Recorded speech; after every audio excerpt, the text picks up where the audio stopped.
it. One set of thinking that is superior. It is not possible in the world we live in anymore. You have people with different sets of skills, sets of backgrounds that tend to influence the outcome of how it is the world actually turns out. And that is why you cannot necessarily rely on one set of race or one type of thinking in the world that is almost very, very multicultural, very, very multiracial, very, very diverse in the world we're living in. So, for Aberdeen to be successful, it cannot be, it has to be diverse. It also wants to be diverse because we know where we're going, we know the value that diversity brings for success.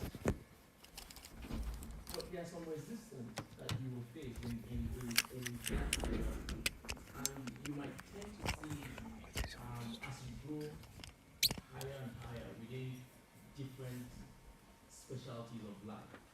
So the people that truly break out are people that truly stand out because of the kind of environment you're in.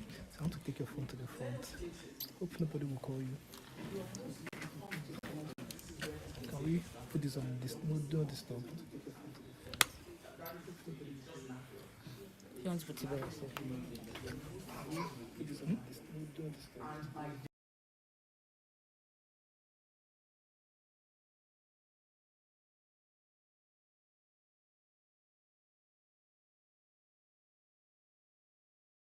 To copy anything, you can just copy this code and paste it on. My mama born now. Why are you calling me? She might kill me. This code and paste it. So this works now. So I think we can go.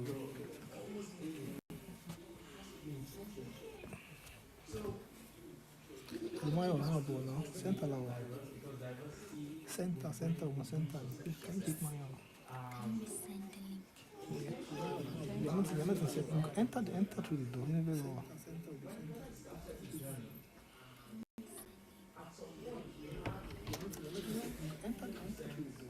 Sorry, I want to go and stand this phone out. So we're using this tool. I want to see if it's loud. It's all very heavily masculine. There's almost a lack of empathy in a way. It's all egos. Egos on the table. And I made a conscious decision that we have to change that. And then we introduced the female into the team. And the stark difference that you could see from the way the guys were behaving, things that you would have felt free to say before. You say, okay, right, I have to consciously not say the wrong thing or consciously mind who is here. It has to be intentional. So, yeah, I think Aberdeen cannot really exist without the diversity. You can see Aberdeen, what diversity has brought to Aberdeen in terms of success. Aberdeen wants to be diverse, but there's some resistance to people who want to resist diversity just because sometimes it is just a natural human thing to just stick to your topic. Thank you so much. And I would like to put a little bit on your question, if you don't mind, Martina, please. I would like to, in the light of the same question, I would like to ask, how do you make your difference the selling point? When you go to the boardroom, when you go on the council table, the discussion, you log in or you attend that meeting, how do you make your difference as a Nigerian, as an African, as somebody out in the diaspora? How do you make yourself that selling point, that, you know, that he said, the salt within the soup, sort of like something like that. How do you do that? Because I guess a lot of people here will be faced with that challenge, you know? So how do you do it? I think somebody has answered that. You have to be very good at whatever you do. The Bible said, whatever your hands find to do it well. When you're good, nobody can avoid you. And when you're good, it means you're sound. And again, I always use God because I can't do it without Him. if there's anything you must pray for wisdom. Because it's only that wisdom that can help you when you're in a situation where, for example, I'm chairman of the university board. Me, I didn't leave any part at home. This is me. And all of a sudden, the university that is 525 years old are counting on you to lead them, to make decisions that can make or break people.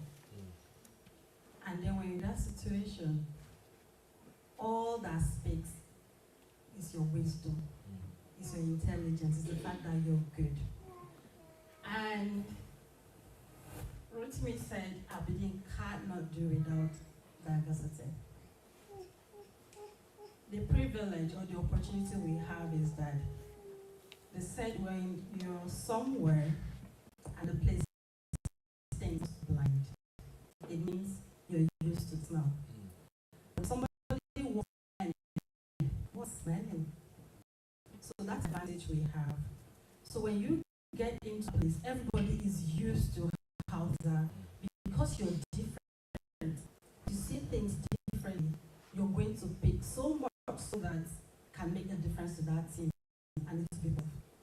So in a nutshell, big, very good, and thank you so much. Just well, add to that, I mean, the beauty of this panel is that we have a rich background here. Someone is well, an entrepreneur, also an entrepreneur, but half entrepreneur, half academic. You know, we also have a project manager, and we have an academic, you know, who also has a business or non-profit business engagement. So, but my question goes to BC with this one. How do you make sure that you are communicating right? She mentioned that if you get into the room, you are the one who will smell whatever is smelling there, and you notice it and maybe observe and communicate that, right? Now, what form of communication style has made you win?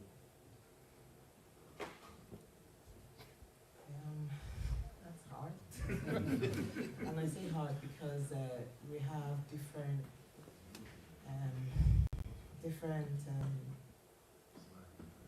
sets, different places you go. And what I'm trying to say now is you need to have what you call emotional intelligence. You need to be able to read the room and know how to communicate, you know. So if I'm communicating with the older folk, you know, because I'm part of Limitless group, right? We're the young people. So if you're communicating with, you know, a certain age bracket, you need to, you know, communicate in a certain way. If you're communicating with the younger folk, you need to know how to, you need to change your language, you know, the choice of words and all. But for me, the first thing I would say is, you know, to kind of also answer the previous question is, we need to understand that there is power in our uniqueness. And this has to do with your mindset. So your mindset plays a key role in how far you go in life. And this is something that has helped me. So I remember when I was working, I had a full-time job then, I was a project coordinator, and I was tasked with speaking to like people, you know, who were change agents in my organization then, introducing like SharePoint, we needed the new IT system and blah, blah, blah. And you're talking, you know, who to do what you're trying to do. And I was telling my immediate boss, she was a French lady then, and I was telling her, how can I talk to these people that created IT, you know, like, what do I know, and blah, blah, blah. I had that serious fear before every single meeting, you know. And she told me something that has stuck with me in my business journey, and I think that's one of the single things that has actually, you know, helped me. And one of the things she said is, she said, Ola, they call me Ola then, she said, Ola, don't go into a room thinking, oh, maybe I'm the youngest, or what do I know? Go into a room as an African. So I was like, I'm trying to sort of avoid that, so that they won't say that, what does this African person know, or blah, blah, blah. She now said, no, it was about my mindset, I need to see it in a different way. So I told her, explain, what are you trying to say? She said, go into a room as an African because there is a probability that when you get in there, you might be the only one there, and they would not forget you. So I'm like, okay, so what does that mean? So she said, if you go in there, maybe you're presenting to a boardroom of maybe locals, even if they don't know your name, they're going to go, oh, that black or that African. Remember that talk that African lady, remember? So when she said that, I was like, I never, thought about it that way. And so that kind of gave me this, I don't know, boost. In fact, sometimes I was always praying that let me even be the only one African there, so that they won't forget me. And then I empower myself so that when I get there, I'm looking for something that will make me place a mark, or maybe they should just say one topic that is my power. I will, like, oh my God. Like, let them just mention something that I really know about, I will finish them, so it gave me that confidence, and this helps me to, which comes back to the question, know how to respond, in the different sectors. If I am there, there are some things that I will say, they'll actually draw their attention to that. Should you realize I'm African? I'm not being proud or being, you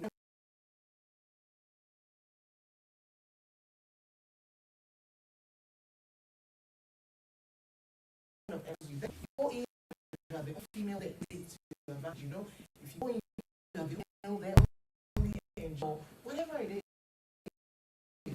I go in somewhere, I study, I come, okay, so what is one unique here? I'm the only Christian. Anything, use it, and like in office, and sometimes I always maybe some things, someone's this design, I just don't know how it's going to fit into that little space, and so you have problem solving, I can't, gives me, like I can't, it's hard. That's why it's, I'm almost telling you, that's why God brought this job here, so we can solve it and we can crack it, So you can't, don't tell me you can do all things. In fact, in our workshop, it's massive on the wall. I can do all things. I don't maybe the scripture is there. So that even unconsciously, when you see it, it's speaking in the subconscious. So I can do all things. So now they get to a point where there's always, if there's a problem, in fact, it's like, okay, guys, we have something to do. Let's try it. We do it. They're doing like this, and I'm the one probably sitting down. That's what I speak to them about as well. Whatever it is, where we find, I'm not hard, if you get what I mean. So that helps me. So I care on their lives, not just the work. So I think that also helps me to kind of get through to them, to people generally. Oh, how's your day? Genevieve, I want to know how's your day, how's things going with you, how you. So I use that to my advantage. Wow, fantastic. I have the next question for you, but you can do that in a minute, please. So, communication is key to success. It is absolutely key to success. And there are two things that stand out for me in communicating is you have to be clear. Clarity is important. And then you have to be able to confirm that whoever you're speaking to got it. If not, you have not delivered your message. And I learned that the hard way. So there was a time I was trying to raise investment, and I was speaking to the investor, and I explained to him what we were trying to achieve. And then he said, so you're trying to build something that you still have a long time to actually get to. And I said, yes, because that was the truth. But where we wanted to get to, I hadn't really basically told him exactly what we wanted to achieve. And then he said, right, you guys are just too early for us. We're not going to invest. And I was like, okay, that's fine. I took that back and I thought about it. I ruminated about it, and I was like, what has happened? It wasn't the investor's fault. It was me that didn't deliver the message, because we were ready for the investment, but I didn't communicate. So the opportunity I got with that investor, I told him the same message, but in a much more clearer manner, and confirmed that he knew what I was saying. And they invested £3 million. And the difference was, the first time around, I didn't deliver my message. It wasn't the investor's fault, I didn't communicate. The second time, I had learned from that process. So anytime I'm speaking to, I employ around 13 people right now. And anytime I'm speaking to them, I deliver the message and make sure they understand it. How do I make sure that they understand it? I confirm that they actually have gotten what I have said. And to confirm that I said, do you mean? Can you tell me in your own words what you think I'm saying? And if they have interpreted it differently, I say, okay, no, this is what I mean. And then you emphasize, absolutely crucial that someone, at the end of the day, if you cannot deliver your message, you're not going to go anywhere. It's as simple as that. That's what I wanted to Thank you so much. A round of applause. A round of applause. We pray that as we do our communication, we will have more than 1.3 minutes. that was a nice one. Thank you so much for adding that. Now, Pastor Stanley, I think one of the thoughts, and I speak with a lot of students because I'm just curious to find out their experiences, what they have come with, what their aspirations are. And one of the growing concerns a lot of people have is how to make their previous experience relevant in the UK. For example, somebody comes and says, I studied accounting in Nigeria. I'm chartered with the Nigerian Accounting Institute, and I'm looking for employment here. Although I'm studying accounting, I'm not able to get a meaningful accounting job or a job that I can align with to say it's a progressive step from my previous experience. What do we do? Thank you very much. That's a big issue that a lot of us will face. For example, before I came into the UK in 2007, I've already worked with Shell in Port Harcourt for 5 years, and I was running projects. So when I came over, I put my CV because I believe I've got experience. So I put supervisor, and so every time I send this, they are looking for just an engineer, operations engineer. But I'm operations supervisor. So I think I'm above every other person, so I should be covered, you understand? So it doesn't work that way. It's a different environment, completely different. So we need to look at it. You may be an accountant with Zenith Bank or which other bank, Africa Bank, somewhere, wherever you're from. But you get here, you discover that the job rules may not be defined that same way. But what I have done in the past, how can I bring that into what I want to do and what is available here? So that is the starting point. To look at it, yeah, you've got experience. Honestly speaking, the experience I got in Nigeria, even though I work with a multinational company, probably didn't make sense to a lot of people. Because you think we're in Aberdeen, you get to Aberdeen, a lot of people in Aberdeen you want to work with, they probably haven't gone outside Aberdeen. Everything they know is about Aberdeen. So even when you're trying to tell them something you did in Qatar, this area, they don't know. So, but we need to look at it from the angle that we're just coming into a new environment. You've got skills. You may want to go into the industry with that skill. Maybe it's not available. Why not look for anything along with what you are currently studying? There were some people, they came to this country, they did master in oil and gas engineer, but they got employed by their first degree as mechanical engineer. Some people, they did petroleum engineer. When they submit the CV, they didn't look at the master. They look at their first degree, electrical electronics engineering, and they were employed with that.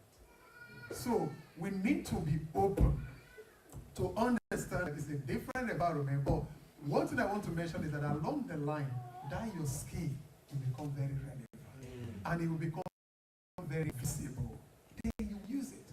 When I started in 2008, when I finished it and petroleum engineering, and we had the economic meltdown in 2008. So we started looking for a job. I went to a company, I think they're very close to your office, that's SMS. going to I did an interview for Joy. They were looking for project engineer. Long story how I got a job, which was what I was going to as well. Honesty is very important. Honesty is very important, especially for us as Christians. Because another thing that will make you to stand out in that boardroom is your honesty. Don't try to, because in this place where we are, a lot of people lie. A lot of people do eye service. A lot of people run the other person down. So not to talk of me that is a different color. So you can imagine. So, the way they talk about the other person like that, you're like, if they can talk about this person like this, what about you when you are not there? But what we see you are over time is your honor. It will watch you. What we made them to ask you questions, that meeting, that boardroom, every now and then, but they know you are a true person. Now, if you've not done the project, you will not say I've done it. If you've not sent that email, you will have sent email. Because a lot of people say they forget. God wants to find way to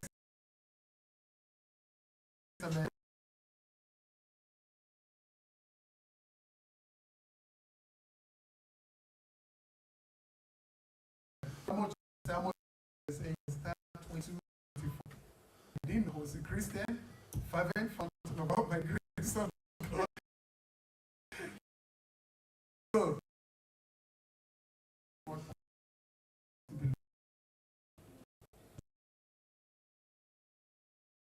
yeah, now what is just a lot of John Lewis voucher from the weddings and all that. So, okay. So what do you do there? I say, I'm just a sales rep, wearing suit and standing by the door on the second floor. That's what I do. To cut the story short, that guy said, okay, they didn't give me the job because I said, if you pay me 24,000, I was going to go home and start looking for that job. Do you know, I went back to John Lewis and continued to work. Before Christmas, that guy came to the floor where I was serving to come and use the John Lewis voucher that to go to buy something. My mind said, if I had wanted to say, I've got a lot of experience, when he asked me, what do you do? I say, yes, I'm managing some projects now, consulting for people. When he met me, he said, okay, this is where you do your consulting. No, behold, do you know when I returned from Nigeria in December, that's in 2008, on the 22nd of January, that guy called me and said, Stan, are you still interested in that job? I said, yes, because I haven't got a job. That guy gave me that job, and I worked that job for 5 years before I left that place. So what I'm trying to say is that, look, you've got a lot of experience, honestly, in Nigeria, because today, by the grace of God, I look at a lot of CV. We're looking for a mechanical fitter, who they probably need GC or, sorry, what do you call it, have a technical college certificate, and a PhD, like me, come in. We say, why are they not taking us? But what we can do is that at times, let's look at the job description. Let's look at, it might just be so long you have experience. So instead of me trying to explain how I build separate, carry that, let me focus on that one point in that thing. And let leave that be. You might just be surprised that that will give you. What you have in Nigeria is not useless at all. Because by the time you come in, they will actually see that you're a star. Yeah. And they cannot stop you there. They cannot stop you. That's the truth. But to come in is always difficult. That's why whenever I'm talking to some people, I say, look, everything you're doing is a phase. At some point, you will look back and say, oh, it was difficult, but I made it. Be honest. Look forward. All those skills, you bring them. By the time I left SMS, before I give you the mic, I left SMS in 2012. When they sent me a recruiter, today they call recruiting here because of LinkedIn, isn't it? The recruiter used to phone you every night. You quickly sneak out of the office to go and answer the call. When they called me, they said they had this job, operations manager with stuff. No, I said, I'm not interested in that job. I don't have that qualification. Because the acronyms they use, where they are internal acronyms, you know, maybe you have something like RAB, now you say RAB, you send it to somebody, someone like, what does that mean? You understand? But at the end of the day, the guy submitted, the guy said, I will submit whatever I have submitted, and at the end of the day, I go take it. So what I'm trying to say in essence is that your experience still matter. But instead of trying to pursue that, look for something. There were some people that were working in, they were open barrier at Total, you know, doing security man job. Somebody say, how are you? Ah, you open this barrier. Say, yeah, I have a master degree. I have a master degree in what? Oil and gas. Bring the CV tomorrow. And that's how they got the job. So at the end of the day, all things will work out for you because you are a child of God. Thank you so much. A round of applause. Just Okay, to add to okay, that, go for it. Just for you have to follow the job description. It's important. Do not put what they have not asked you. I won't ask you what is your name and you start telling me where you're from. You wouldn't do that if I'm speaking to you. So if I ask you for something in the job description, just follow it. I look at hundreds of CVs, and if you're not hitting the job, it's almost like a checkbox. If you're not hitting all of those points, I just move on. I don't spend too much time on a CV. I probably spend 5 minutes on a CV. And I know writing a CV, you can take almost 3 hours to actually construct your CV. I will spend 5 minutes on it. And I'll just look at it. If you're not hitting all of the things that are in the job description, I'm not interested. And I just move on. So basically, follow the job description, put the relevant experiences. Because that way, for me as a recruiter, I can say that you understand what it is we're looking for. You are able to deliver what I want, not what is irrelevant to the job I'm looking for. Later on, when you get the job, start to show how fantastic you are. But initially, just give them what they want. Thank you so much. We'll soon go for a short break so that we can have a few drinks or stuff in the next 5 minutes. But I'd like to direct this question to you, and thank you so much for all your contributions so far. Some of us have interest in academic life, right? Some want to study PhD, some want to work as university staff. What kind of advice would you give to people who are looking out for such opportunities? Opportunities for scholarship, sponsorship, into PhD programs, into master's programs, into working within the university, even volunteering into the university. You know, are there ways that foreigners or immigrants can look at these as success points?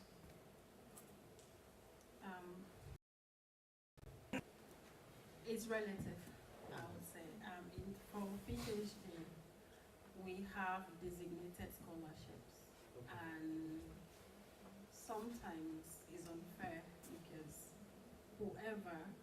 Sorry, just one. Is the mic on? It's okay. It's on, can hear you. Can you hear me? Okay. Yep. So whoever would have given the funds for that scholarship will always have a clause. So for example, recently we advertised for, I think we were given almost 4.2 million donation by some people for students to study anything related to soil science. And now the people who gave that money will make a clause to say this sponsorship or scholarship must be for people from Scotland. And the university must only give that scholarship for people from Scotland, not even England. So it becomes very difficult for people like us. Like I work in the tech sector. The University of Aberdeen is a charity, obviously, even though it's massive. So for every grant you have, there are terms and conditions that must be met. And unfortunately, like I employ people, and in most cases I can't even employ anybody from outside Scotland, because the government will say the person must be from Scotland. In some annoying cases, the person must be born in Scotland.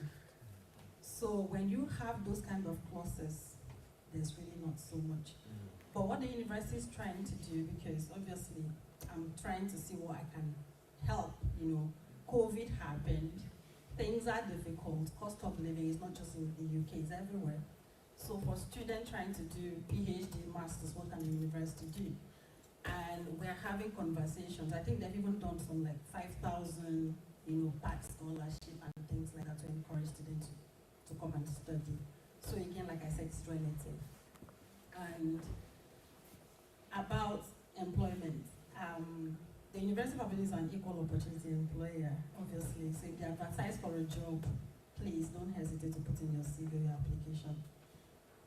What the university is trying to achieve now is diversity. So, for example, if they have 10 CVs and one person is black, they are most likely going to look at that CV first. So the opportunities are there. Equality, diversity, and inclusion is the new thing for every employer. It's not a tick box, it's a genuine criteria. So the opportunities are there. But for volunteering, obviously, I have to go back and speak maybe with career services. I haven't actually thought about this one. Yeah, but honestly, if you see any opening, don't think you would not be shortlisted because you're black or because you're this. Again, mindset. Let that it has no place at all. If at all, you have advantage now because we're looking for minority people so that we can bridge the gap.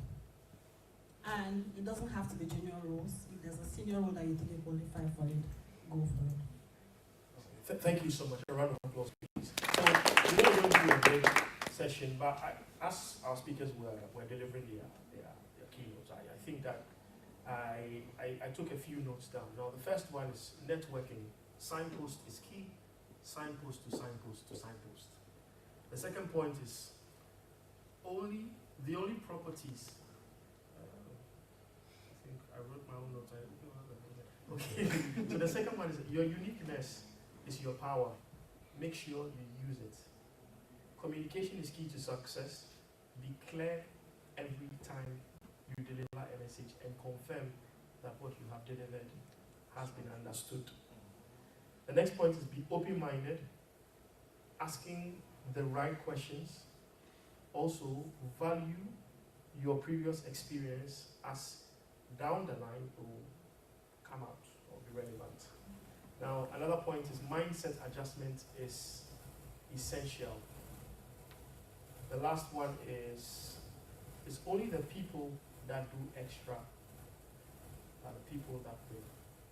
So thank you so much. As we go into the day, please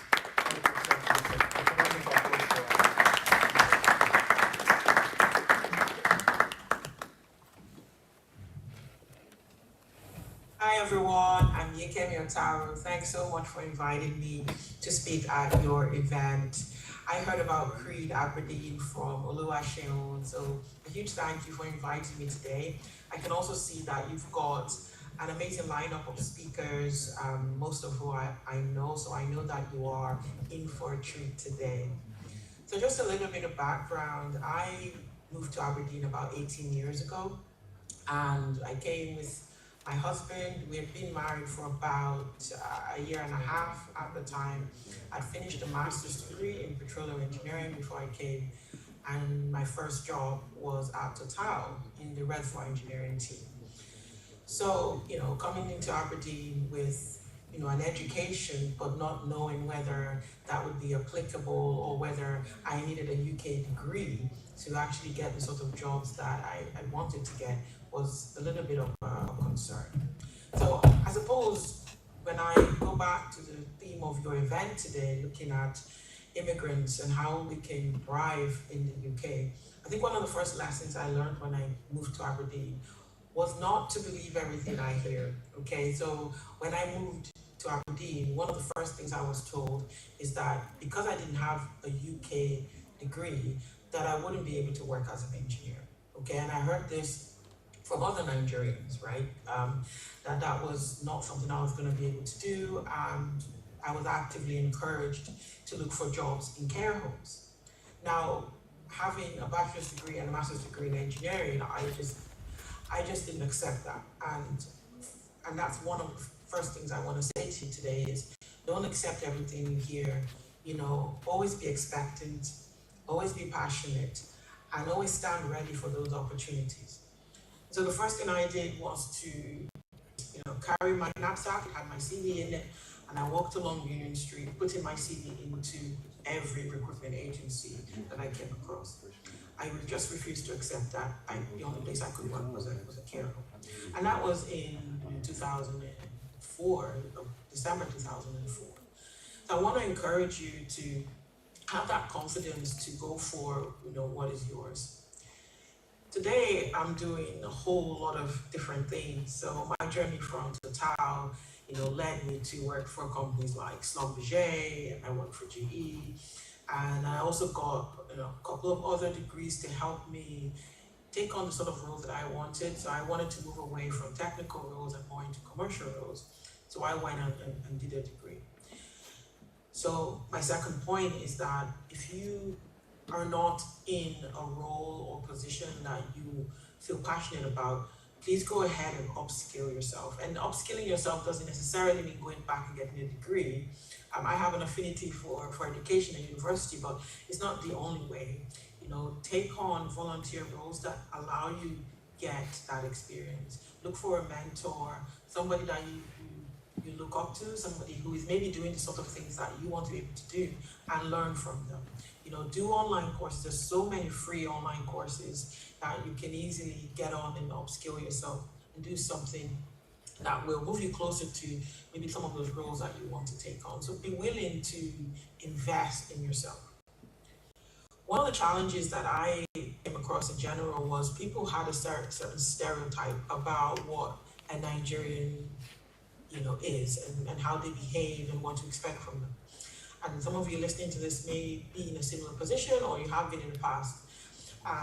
Just the general assumption that, we are not maybe as well educated, they maybe not expecting us to be 100% honest, they're maybe expecting us to be late for things like that. And it's not completely wrong, depending on, I guess, your background, where you come from. Some of us are that way, but in every culture and country, you have people that, are a certain way, and that's what we call stereotyping. And all of us have different bias. If you really are honest with yourself, you will have some preconceptions, right? And if you sit down and think about, what comes to your mind when you hear Russian man? What are some of the attributes you're expecting him to have? Or somebody from Peterhead, here in Aberdeenshire, what are you expecting from them? We all have these biases which we need to really break down. And so I came across some of those stereotypes and biases that people had, and I put a lot of pressure on myself to break those, particularly early for things, so that people can see that I'm not a late person, I don't come late for things. I'm going out of my way to make commitments that I had made, even when it was really inconvenient and, was actually not possible. I would, in some cases, put myself at risk just to be able to, do things that I said I was going to do. Now, I think that that's something that can play a big role, is when people have this conception that you're going to be a certain way, and it can be frustrating because often you may not be given an opportunity to prove yourself and to prove that you are passionate and you are committed to what you're doing. So my encouragement with this third point is to continue to do a good job, even when it looks like people are not noticing, or people are not acknowledging, or they have certain preconceptions, and it feels like those conceptions are not going to change. Continue to do a good job, because we know that at the end of the day, hard work pays off, and it's indiscriminate. So what I mean is, regardless of who you are, hard work earns you respect. And I've definitely seen that in my career. Just working away, doing what I'm passionate about, navigating through different career changes, and just, trying to act with integrity in everything I've done has accumulated in a certain amount of influence and a certain amount of credibility. It wasn't on purpose, it was just, making sure that I'm always a person of good character as much as I can be. And that really adds up and gives you the credibility, so that what happens in the end is other people are talking about your character, and those preconceptions do change, because like I said, hard work is something that everybody respects. I think the final point I really want to make is around taking opportunities. And that's something that I've done, and in particular in the last 6 years, is not being afraid to take opportunities. So for instance, I knew a few years ago that I would really like an opportunity to join a board and to be a board member and be, one of those people that is helping to drive strategic decisions in companies. And I didn't mind whether it was charity or for profit. I just wanted something board level to add to my experience and ultimately to my credentials and my CV. And so I saw, I think it was on LinkedIn, an ad for a board member to join an organization called Interface. Now, Interface is like a matchmaker between Scottish universities and Scottish companies that are looking to drive innovation within their companies, but maybe don't have the technical skill set within their organizations, or they want to test out an idea before they roll it out. So I saw this ad, and I mean, it was not something I'd had experience doing before. I hadn't been on a board in that way. I'd been a trustee, in my church. I'd been a trustee for 4 years, which was a bit similar, but this was slightly different. I didn't, like I said, have the experience of being on board in an organization like that. But I went ahead and applied. I felt like I was bringing some interesting skills to the table. I had a technical background in engineering. I now had some kind of marketing and commercial skills as well. And I knew that our board was going to be full of Scottish people, and it was going to be full actually of academics in particular, and that I knew I was going to be different within that board. And it concerned me a little bit. I thought, I hope they listen to my voice. I hope that I can really contribute. So I went ahead and I applied for the role, and I was called for an interview.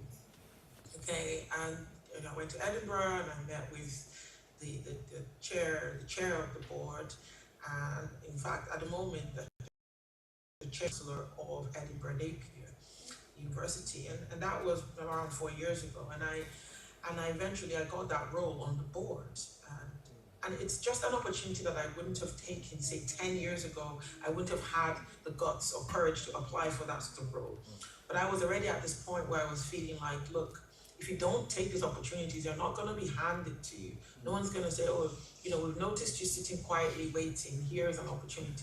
You need to take them with confidence, but with respect as well. And I suppose, just to close out, I want to encourage you to be confident. And confidence is different from being rude or being arrogant. When you put confidence next to respect, what you get is an opportunity to really influence. But without respect, it becomes arrogance. So when you're taking these opportunities, be confident in your ability to do the job, but also be open and respectful to the fact that other people are going to have a different view, that other people are going to have hang-ups actually that are not your problem, but you do have to accommodate them in that scenario, because people want to feel like they can work with you, they want to feel like they can change your mind on different points. So if you come across kind of all set, and not looking like you can waver, or that you're quite different with, it doesn't matter how smart you are, people are not going to be keen to be around you. It's just the way it is. So often when I hear confidence being talked about, I think sometimes it can be mistaken for being brash or for being arrogant. And yeah, sometimes when you're confident, some people will think that you are being arrogant, but I wouldn't let that put you off. As long as you know that you're doing it with respect, don't ever deem your light just so that somebody else can feel better about themselves. Always put your best foot forward. I hope that's helpful, and apologies for not being able to be there physically with you today. I have another engagement, unfortunately, but I'm delighted to be able to speak to you and to share this message with you. Thanks, everyone. Bye for now.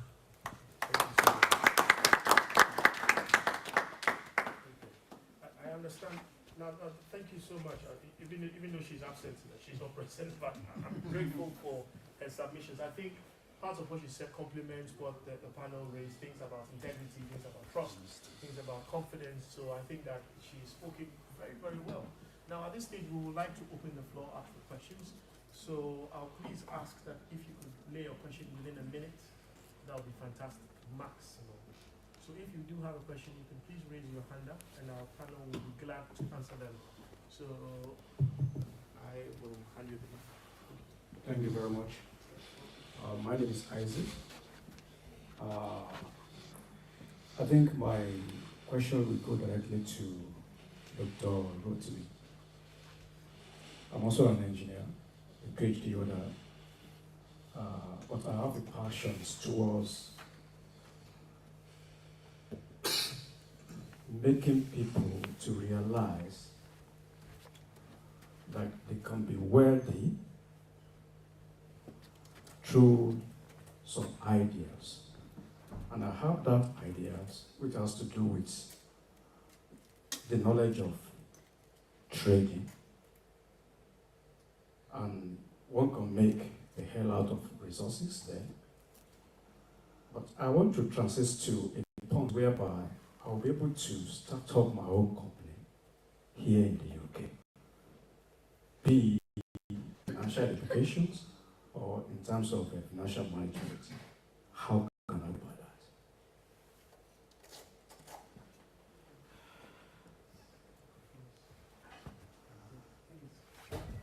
I can speak loud actually. I have a loud voice. Okay, that's fine. It's not difficult to start up a business at all. It's in fact the technicalities of it is just registering the company in company's house or so far. But what you want to do is create a valuable enterprise. To create a valuable enterprise, you have to be able to identify a critical need that you can actually, or a problem that you can actually solve. So something that is valuable. It can be a raft of things. The UK has made a name in creating services, and they've made billions. There's a lot of consultancy firms out there that are making millions.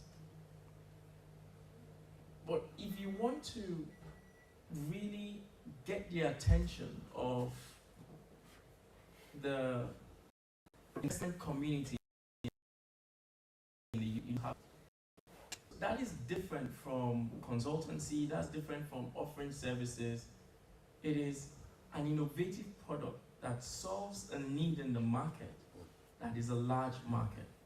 So what you need to do in the first instance is really identify what problem do you want to solve, how big is that problem, and what are you really offering that gives a unique selling proposition, that gives a value add that someone will listen to. Sometimes you might discover that the problem you're trying to solve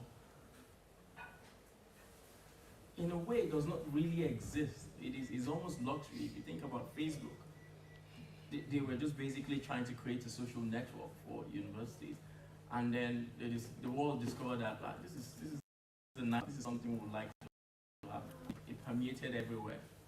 But also because you have an engineering background, I would think that maybe those ideas are more technical, which means that there's possibility that there's innovation, there's technology behind what it is you want to. It is all about looking for what that problem is.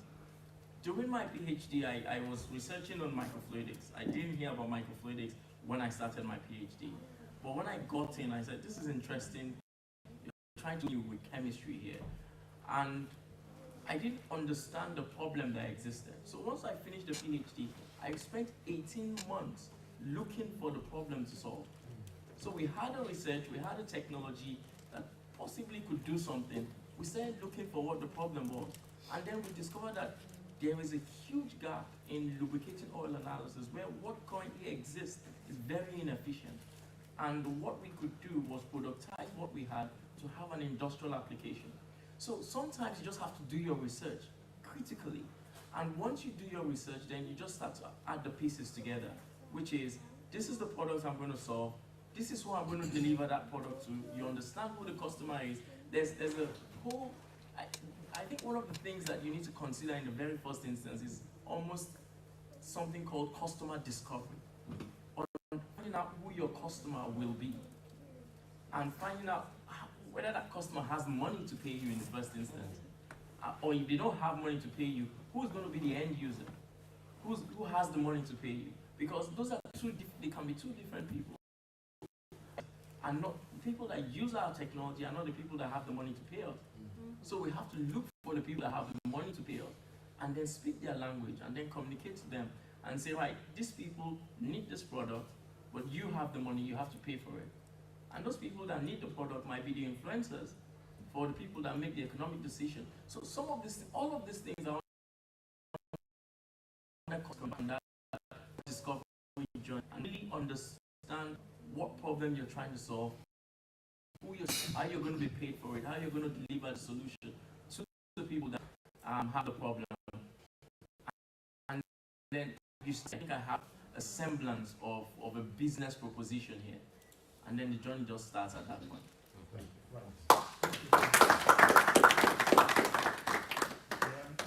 I'm just mindful with time. Most of us didn't come back, right?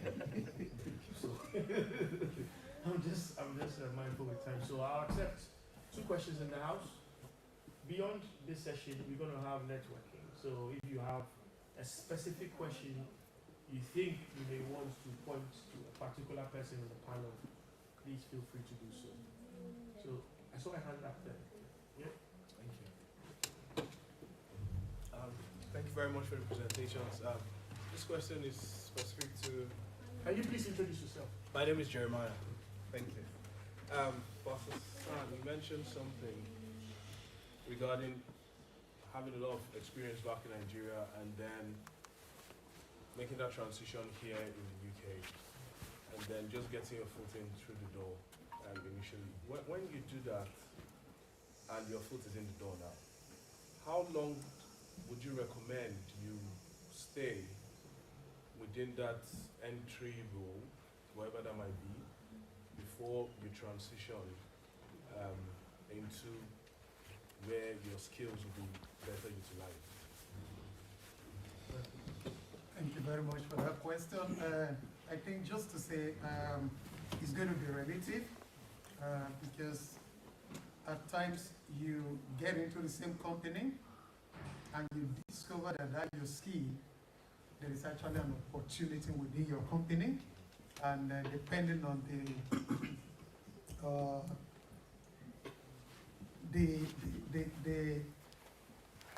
the opportunity that's available within the company, you can actually transit within. Secondly, there may be opportunity to transit outside, because one thing you really want to avoid, because you're just coming into the industry, I know it's not a one rule for everything. There are people that move into a company, another 6 months, they move into another one. That does happen. But also you need to look at yourself, and you need to look at, because we've seen situations when you get into a company, and based on everything we have said today, there's of your integrity, your honesty, like the lady said again, your hard work cannot be discriminated. And you discover that over time, the people just identify that you are good. You understand? And they create role for you. You actually say you want to go, they don't want you to go. They will say, what do you want us to do for you to stay? And then you've got the opportunity to say, create that role for me. And they will do that. So there's really no feast time. Like me, I've always spent 5 years before I move away. But that doesn't, I know there are people here that probably spend 1 year, 6 months, they just move away, they're flyers, you understand? Because the other thing you want to avoid is that difficult question, really, you understand? Because he will tell you, and they will tell you, you know, these people, they all see you understand? They will tell you. It costs money to employ somebody. Because these are some of the things they look at, because you're very good, you're qualified, but somebody will just say, are you not sure that this person is just looking for a stopgap? Yeah. Will he really stay? You understand? Because you bring a PhD to apply for, what do you call it? Job. There's nothing you're going to do that will make him to apply. You know you're not going to stay. It's just a stopgap for you. You're just looking for money. So, yeah, there's really no feast time for that. I think depending on yourself, what you want, the image you want to create, I think that really would be your driver. That's what I would say. I can't tell you it's 2 years or 1 year. Okay, thank you. Yeah, all right. Oh, wow. If I look at your CV and you spent 1 year here, 1 year here, 1 year here, that's because it's just too short. There's no loyalty to any company there, so you're moving around. So I will not just spend 2 minutes on the CV and move on to the next person. I want to see that you spent 2 years, 3 years, 4 years in a company. Then I know that, okay, that person has the possibility to stay. That's how I will look at it. My answer is not about me, it's about my husband actually. So he's a doctor and he did his master's in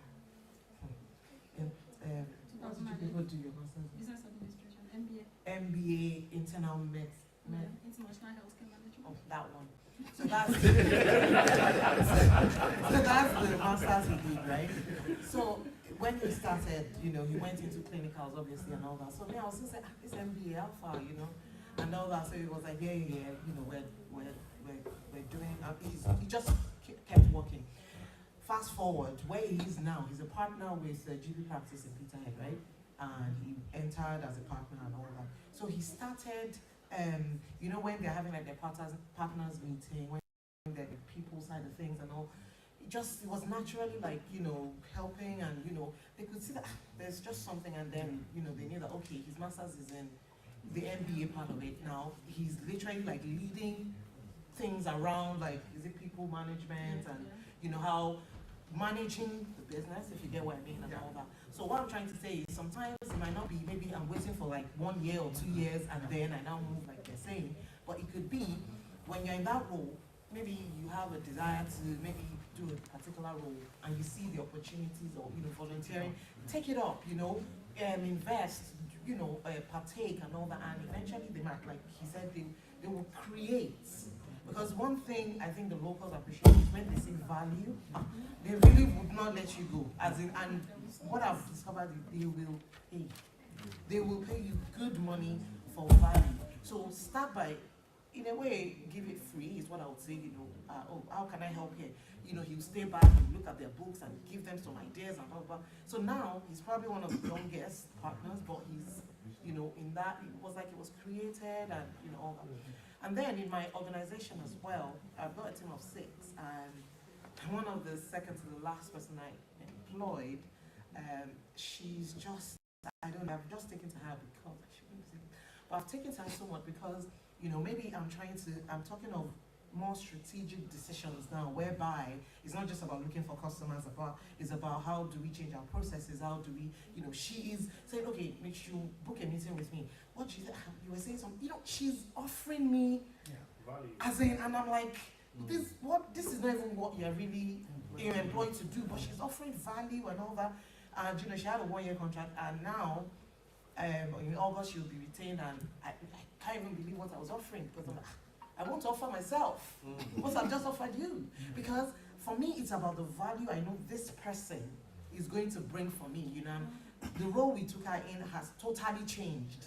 In a subtle way, she's almost like the boss of the other people that have been there earlier before her, because those ones were just sticking to them. They're all good, don't get me wrong, but you could see that there's just this extra thing. She wrote our whole marketing strategy for us. Okay, how can we do this? I think we can target these people. It's just value. So that might be a way to, kind of look at it, not necessarily time to go in. Okay, thank you so much. We'll accept one question from you, please. Thanks. Good evening, everyone. I'm sure I copy you with a loud voice. So. You're an African. Felix Israel is my name, finance controller with Baker Hughes. 2 of my questions have been asked already, and one of it, just to reiterate Business point, which I wanted to ask. If you go on the Ripple site, her team, probably you're the only African if I'm not mistaken, and she answered the question by saying what made them different. That's the reason they are working there with her. That's what I pick up from there, because I wanted to ask about how come you are the only African in your own business? It is not a given that she has to recruit us. It is what makes us different that the likes of Dr. Rotimi or BC are looking for. So thanks very much for that. The other part of my question is around mainly Pastor Stan and Stan Martina. It's around the political side of things here in Aberdeen. We are talking about thriving as immigrants in the UK. one of the recent changes I saw to her position and that of the rector of, I think, University of Edinburgh as well, these are positions that create changes in the community, in the society for a long term. What are we doing, for those of you who've been here for decades, what is the difference you're making in the laws that govern the immigrants in this city, in this nation?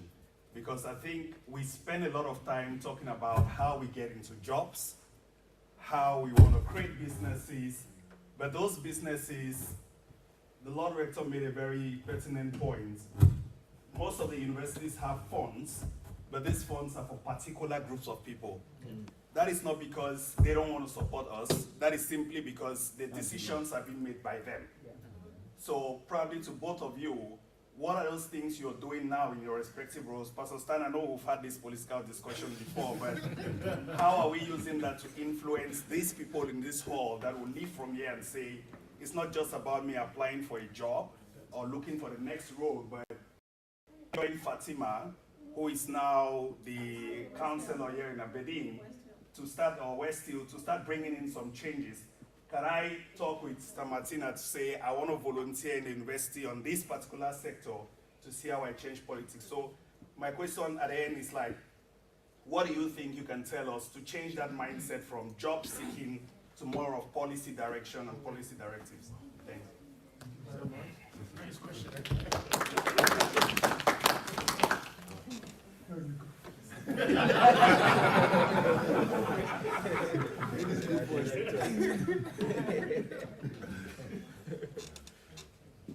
Not that I like the Bible, but in Deuteronomy, they say, God will bless your needing more, and please quote it.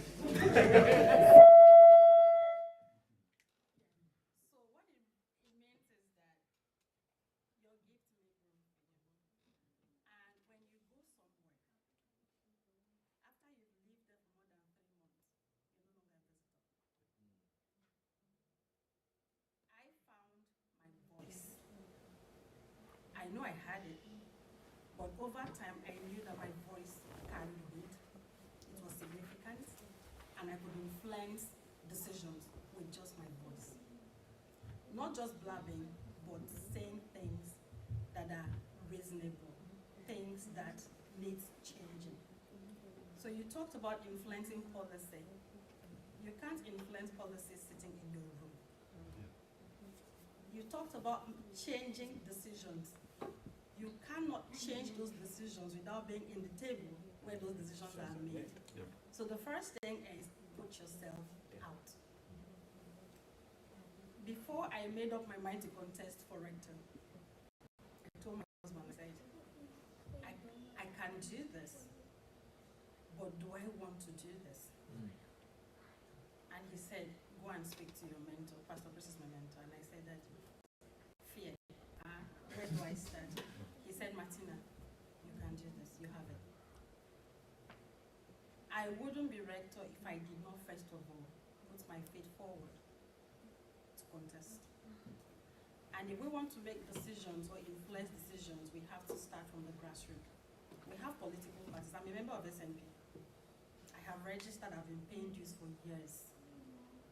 I didn't do that because I wanted to contest the election. I wanted to know who was the ward chairman, who was the councillor, who was the MP, MSP, and what were their portfolios. My interest was respiratory, asthma. So who made decisions that affected me at that level, at the NHS, even down to ARI? I know all their names. And for me to make that influence, I go to talk to them. I book meetings. So for things about us here, I have already started. I spoke with you about the hardship. I said, okay, cost of living crisis, the government has allocated funds for their people. How about Nigerians without recourse to public funds? I have asked for a meeting with the minister. I said, I don't care what the Scottish government has been doing. I'm here now. What can you do for my people? But then a tree cannot make a forest. So now I have to look for the backing. Who who are the leaders we have here that can stand up to say, I'm talking for Nigerians, I'm talking for Ghanaians, I'm talking for Malawian, Asians, whoever, because we cannot influence decision if we don't have a unified voice as people. So we have to first of all have that representation. And then we go to where the decisions are made, and then we can influence it from there. So please, you have an interest in politics, you don't have to be a citizen. My friend Bina is a councillor, she's not a citizen. Just put your foot forward and start from there. Thank you.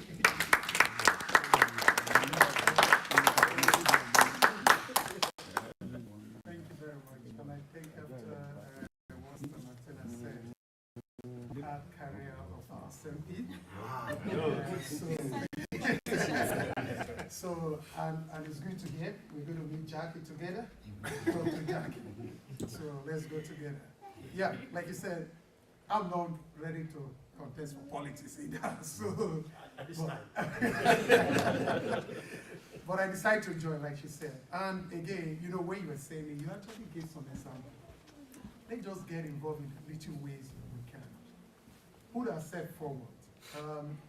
Because this is the culture here.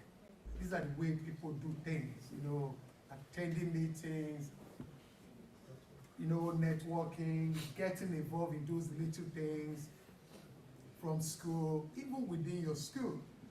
At the moment, recently, I pick up a role in my company as, what do you call it, as regional team lead for corporate social responsibility. It didn't add any money to me. Yeah, I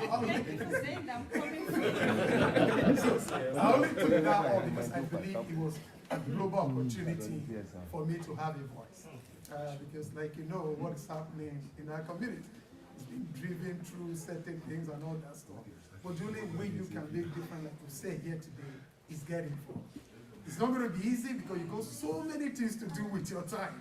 But the little you can. So even where you are just as a student, register to vote, you know, get your name out, let your name be in the electoral register. Let school stuff, they send questions from your children, don't just dump it away, respond, get involved in it. So by that little you are doing, and also, I know a lot of us want to work in the oil and gas industry or be director. But there are times that maybe yours is mine just to take up a job at the city council. Take it on, because those are the people that build career all through. Because you need to be in the city council or to work with government before you become the permanent secretary or whatever they call them, you understand? So I think it's just getting involved. Just, I know money, all of us, we want money, but there may be some things, decision we need to take. She will tell you that you need to go initially may not amount to money, but just to give you that open door. And eventually, as Sister Martina, money will come.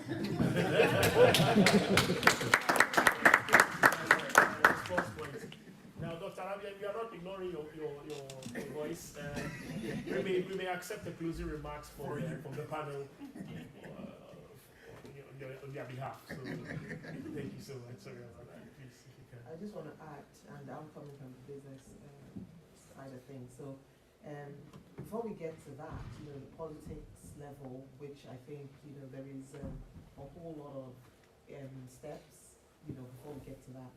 I think it's good for us also volunteer and get involved in various initiatives or groups at lower levels before we get to that. And for example, we have something called Women Enterprise Scotland. Obviously, this is business focused now, and I'm quite passionate about supporting women in business. You know, I support men as well. just for the record. No, for example, I'm very serious. I support both men and women, but I just have this thing for women because, you know, a lot of us with children and all that, there's so much more to us, you know. So there's Women Enterprise Scotland, and that group, what they do is they empower women-led businesses to flourish and grow, and any challenges that, you know, they're facing, they take it to Parliament, you know.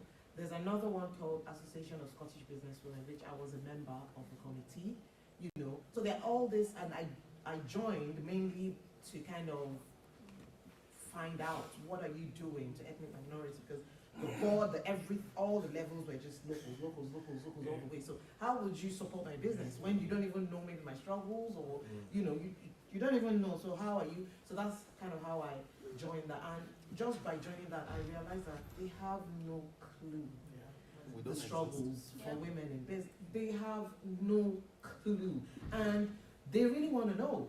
You know, so there are all these things that, yes, yours might be men thing, or it could be engineering group or whatever, you know. There are all these different groups that actually lead to that level where you then have that platform to, you know, maybe speak to the MP or whatnot. So if you can find out, you know, volunteer, there might be in engineering. I'm sure there's this AFPE UK, African, you know, for engineers and stuff like that. So those are, you know, places that we could join, you know, when we see, okay, there are issues. There will then be a volunteer that will then take you to them, Martina and Pastor Stan, or Ross. So all this kind of adds up. So it's not just about saying, oh, I have to, you know, maybe I want to run for a role. It's not necessarily that alone, but it has to do with all these little bits that you can maybe lend your voice, you know, help them to even see how, you know, like, you know, there's some charities that are there for, you know, maybe like autistic children, or, you know, so many things, so many charities that I know I'm involved with as well, that when it comes to Africans, the struggle is even different again, you know, and it's good to see, you know, people like Serenity, which is, you know, African-owned NGO and things like that, that is really, really, you know, making a wave and all that. So all those kind of little pockets of